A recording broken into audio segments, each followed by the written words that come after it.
Oh, yes.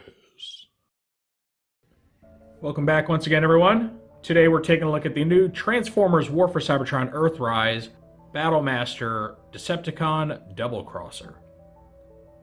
He is number 39 in the Earthrise toy line, and Doublecrosser, as far as we know, is the final Battlemaster to be released under the Earthrise banner, and the final one to be part of the whole airlock system where he becomes part of a road or a shield. Unless maybe they surprise us and we get something new for, Wave 4 that's supposedly happening. Not sure. I don't know, something seems like Earthrise has been cut short or something.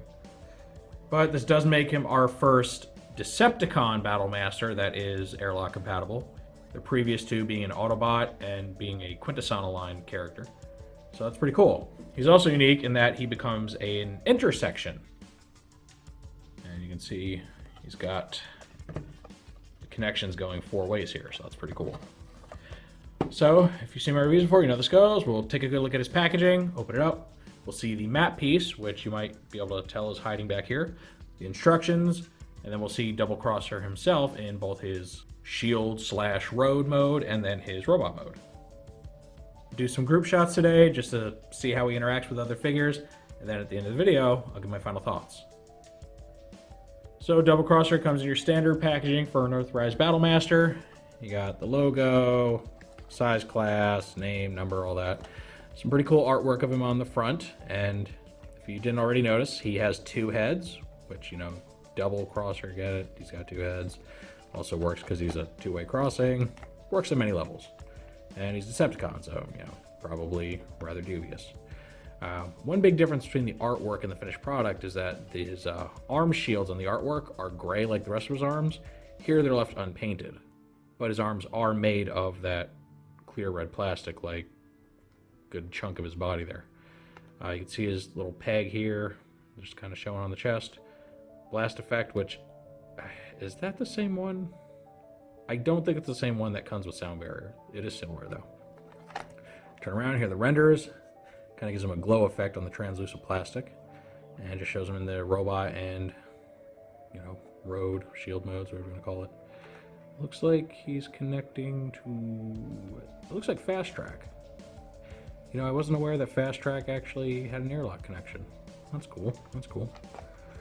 And yeah, that's really all there is to see in the packaging. It's very small, very simple. Let's open this guy up now. All right, here we have our map piece, which is very unexciting. That's it. Got a red line. Woo, red line. Great. Hi, everyone. Hi. Got the little guy joining us yet again. All right, here's the instructions. Excessively folded up, as they usually are. Heavy hairstyle. Yeah. All right. So here's Doublecrosser on the front. His name in both English and Ancient Autobot. Logo, all that good stuff there. Open it up, and then here's the transformation from robot to road or shield. This shows him connecting to Fast Track again, who's not even due to be out yet. We don't even have the Wave 2 Deluxes here where I live, my backwater state. Alright, and now here we have Doublecrosser in his road/shield mode. You can see he is a 4-way intersection, which is very cool. I imagine it's got to be in pretty high demand for people that want to build big bases. Here's his blast effect, which, while similar to sound barriers, is actually new and unique, so that's cool. And this can attach to 1 of 2 hard points, either here or here, on diagonal. Yep. Place it on there, yep. And there you go. Now he is being bombarded with fire. Now we're going to go ahead and attach him to our Decepticon modulator grease pit.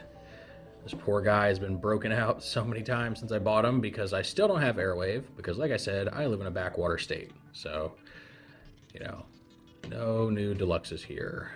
And everything you keeps got one now. No, I don't have one. That's the problem. So we can go ahead and connect him. Now, it's a little worrisome because he is transparent plastic, so if you're not careful, you might start cracking these connection points. But there you go. Forms a nice little bit of roadway here, and what's great about him is that you can, connect them straight or veering off to the left or right. So that makes him very unique. And again, this makes me sad that we're not getting more of these guys, right? Because the whole Micromaster base cityscape thing was such a great idea. You know, the concept was awesome, but because Earthrise is such a short line, I mean, you don't get a lot unless you want to keep buying doubles of the same toy, which, like, you know, some people will inevitably do. Me personally, I'm not going to spend the money buying, you know, a ton of grease pits and a ton of double crossers just to make something that looks like a city. But you do you. Just don't go overboard. Remember, there are people out here that are still trying to get at least one of these. Be kind. So yeah, makes for a really good road section. Again, as is the case with the other airlock Battlemasters, he's got all this underside kibble, so he doesn't work well as a ramp, right? He's just like a straight connection. Doesn't come down flush to the ground, so annoying, but I've gotten used to that by now. Right now, to switch this guy to his shield mode, really simple. You just take this little peg here in his chest. I don't know if it's he, they, who knows? It's got two heads. Might be one mind, might be like conjoined twins. Yeah, we'll probably never know. Anyway, so you take the peg, and you bring in any figure you want. I'm going to choose Snapdragon here, because honestly, there's just not a lot of Decepticon figures. And normally I do this with a deluxe, but there are no Decepticon deluxes, at least not for me. Not here, in the backwaters. So, you just use that 5mm peg and just kind of plug them in wherever you need to. Snapdragon's kibble might get in the way a little bit. But there you go. It makes for a pretty decent looking shield. It's very symmetrical, so that's nice. You can put the blast effects wherever you want. And, you know, overall he just works. So he's got that kibble hanging out because it's not a very complex toy. Let's see. I'm gonna bring this up a bit. So here you go. Looking like he's blocking some incoming firepower, so that's great. And, you know, he's a shield. Like, if you've seen the other ones, you've seen this shield with connector pieces. But it works for what it is. You know, I'm glad they could be more than just a road piece, because, you know, then they can't interact with any other guys in the robot modes. So this is good. All right, before the final transformation, I just want to do this fun little build up here of our 3 new mold Battlemasters. So you got Slitherfang, Doublecrosser, and Sound Barrier here. And yeah, it's pretty cool. You can imagine all the different combinations you can come up with if you have multiples of these. Very colorful. I love the whole translucent thing I got going on. And I also wanted to compare these two, because at first glance, you wouldn't be faulted for thinking this is the same piece. The designs are extremely similar.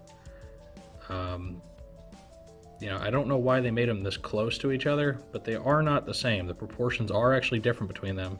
And the biggest difference is that Sound Barriers has this little stalk here at the bottom, whereas his is just flat. So, I don't know. I don't know why they made them so similar to each other. I doubt it was coincidence. Maybe they just liked the design of this one so much they reused it. Couldn't tell you. Interesting, though. Right now for the transformation, if you haven't already, remove his blast effect and just set it aside. Now, these little side pieces here, the arms, you're just gonna unplug them from the side, like that. And then you're actually gonna turn them, making Doublecrosser the only Battlemaster with bicep swivel. Look at that. Super articulated. All right, and you're gonna unplug his feet from the little back shield, separate them. And you're going to rotate him 90 degrees counterclockwise until he locks into place. And then there he is. He's a wide boy. They're a wide boy. Boys. I don't know. It's confusing. And, you know, he looks pretty neat. The giant sideways kibble on his back, I imagine would really get in the way in a fight. Like, you're trying to, like, run through a door and he's just, oh. So, I don't know. But, I mean, he and Sound Barrier suffer the same problem. They're basically robots with a road backpack. So, what can you do? But he's very cool looking. He's got the 2 robot heads, and they're symmetrical from one another, right? He's got this little piece here. I don't know if it's camera or something. He's got on the other side. So it works. Nice purple paint on the chest, like the dark, like gunmetal gray they use for most of his body. Now, as far as actual plastic colors, it appears the main body, the peg, and the legs are all molded from this gray plastic, whereas everything else is translucent red, and the arms are just painted that gray color. See, actually, oh, I'm wrong. No, even the body's translucent plastic, it appears. Yeah, look at that. Little balls in the sockets are clear too. Wow, they put a lot of paint on this guy.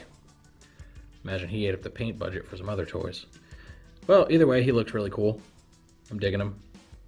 And, you know, he does have a fair bit of movement. Can't swing his arms back really, but they can go pretty much every other way.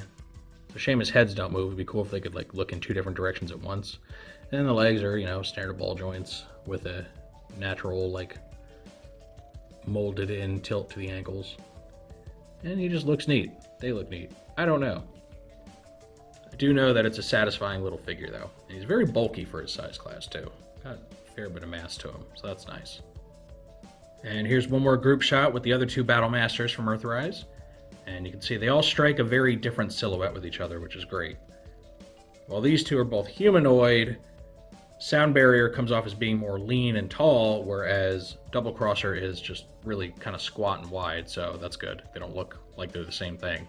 Then, of course, Slitherfang is just a cobra, so he looks nothing like the other two. And I will say I really like the variety here. I really, really wish there were more new Battlemasters introduced in Earthrise and not just a bunch of repacks. I think they really dropped the ball with this because they should have made so many more. And not necessarily just the road types either, but, you know, like actual weapon Battlemasters would have been something cool.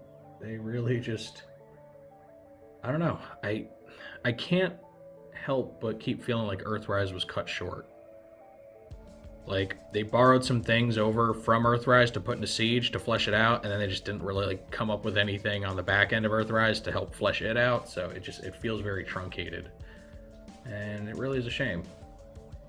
So now, having looked at Doublecrosser, my thoughts on him, I think he's an awesome little toy.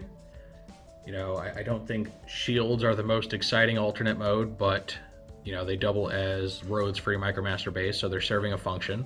So it's kind of forgivable in my opinion. Again, I do really like his unique transformation. The fact that, you know, instead of a road thing that just kind of flips down like Sound Barrier, who I think has the most uninspired transformation I've seen in a long time, you know, things actually rotate around, the arms plug in to become more of the road, and I just wish I could have seen more like this.